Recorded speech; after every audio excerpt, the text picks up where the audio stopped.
Now, the only two items I took were the key to my childhood home and the photo I possessed with my father. Before I left, Shirley, holding our daughter's hand, stopped me.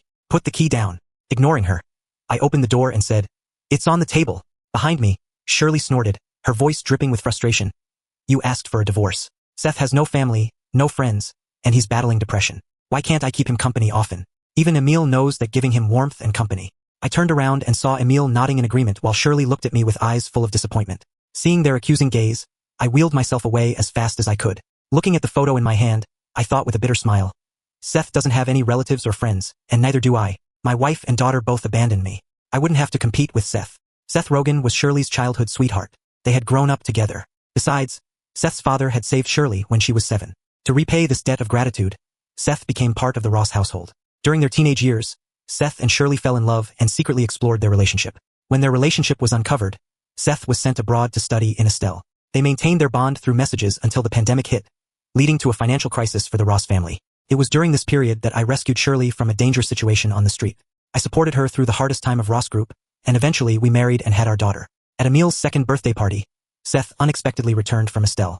He gazed deeply at Shirley, telling her how much he missed her and describing the ordeal of battling sickness and returning home. That day was also my 3rd wedding anniversary, but Shirley sobbed in Seth's arms, quivering uncontrollably. What followed was predictable yet painful. Seth took over everything that used to be mine. Shirley took Seth for a thorough medical checkup.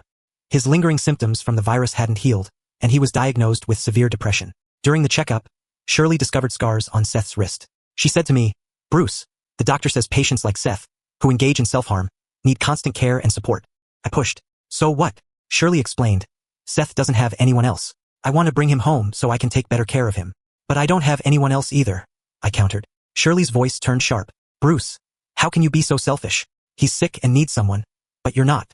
She almost implied that refusing Seth would make me a monster. Looking at her, I chose not to argue further. For the next few months, I buried myself in work while Shirley stayed home to care for Seth and Emil. I felt increasingly like an outsider. One day, while working, a tire fell from above and struck my leg. As I lay in the ambulance, one thought crossed my mind. I'll get her attention.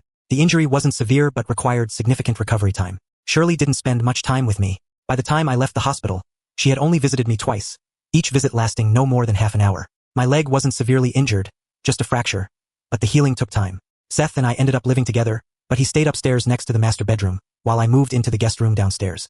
"Bruce, you don't mind, do you? Seth is closer to me, making it easier for me to take care of him. You don't have to go up and down the stairs," Shirley said. "Not at all," I replied. As long as she didn't cross the line, I didn't mind it at all. Seth came downstairs whenever Shirley was around. One day, during a conversation about his health, Seth mentioned that the hormone medication caused him to gain weight. His mood plummeted, and Shirley's divided attention shifted completely to him. She rushed him and Emil off for some exercise, acting like a cozy family of 3. At dinner, I stared at the table filled with dishes Shirley had ordered, all of which were Seth's favorites, and none of them I could eat. "Why aren't you eating? Seth picked this restaurant, and the dishes are pretty good," Shirley said brightly. "The doctor said I can't eat spicy food," I replied. Shirley paused. "I just wanted Seth to eat more so he could recover faster. You have a broken leg. A little bit shouldn't hurt." I glanced at Seth, who looked smug, and clenched my fork. Yeah. To save my pride, I ate the spicy food. Despite drinking water afterward, my wound became infected, leading to a high fever. This time, Shirley came with me to the hospital. Before my fever even broke, Seth was sent to the hospital. Suffering from another depressive episode, he cut himself again. When Shirley rushed to Seth's VIP ward, she left Emil with me. I felt a pang of comfort. Even though things were strained with my wife, Emil was still mine. However, half asleep, I heard Emil's innocent murmur.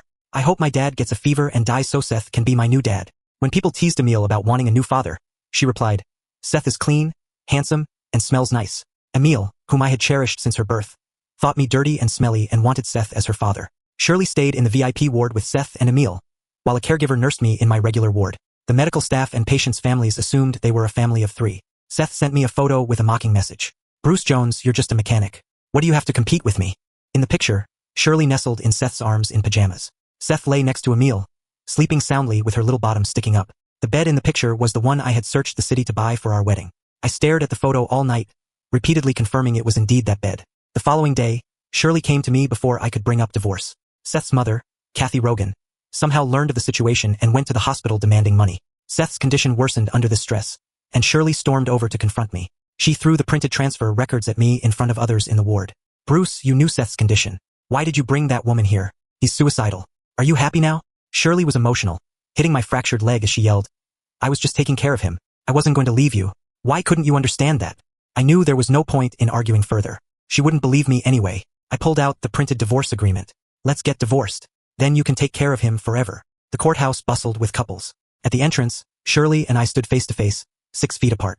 She said, I looked for you later, but I couldn't get any news about you. After the divorce, I only took the photo of my father and the key to my childhood home. She should have found me there where I was recuperating. It was only a 30-minute drive away from our wedding house, but she had never visited there before. She could have found me if she had watched the photo. What's up? My tone was distant. Shirley hesitated, then nervously said, Emile wants you. She misses you so much. I responded with a blank expression. Doesn't she have a father? Seth became her father, as she wished. Hearing Emile wish for my death broke my heart. But after 2 years I had come to terms with it. I didn't want to reminisce with Shirley, especially since I had an important appointment. I glanced at my watch. I'm in a hurry. You. Before I could finish, a pink figure shot towards me and hugged my legs tightly. Daddy, you're here. I missed you so much. It was Emile. I looked down at her, seeing traces of myself in her face.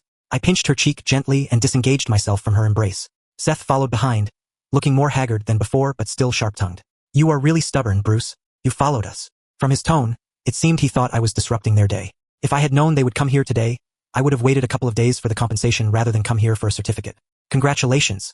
You are finally married, I said sarcastically. All 3 of them stared at me. Shirley paused, perplexed, and Emile looked puzzled. Seth's resentment was almost palpable. I felt confused. Shirley bit her lower lip, holding Emile's hand, and looked up at me. Bruce, are you really that clueless or just pretending? Emile, young and innocent, explained. Daddy, it's not like that. Mom. Shirley cut her off. I'm here to get a divorce. My mind raced. I wondered how Shirley and Seth could have taken so long to get their marriage certificate if they were together. Turned out that they were getting a divorce. I couldn't help but wonder what had happened in those 2 years. Seeing me stunned, Emile tugged at my sleeve. Daddy, come home with Mommy and me. I snapped back to reality and touched her head without responding. Despite everything, I had deeply cared for Emile and didn't want to hurt her feelings. Perhaps my silence gave Shirley hope. Bruce, can we? I calmly looked at her and replied, It's impossible. The story ends here.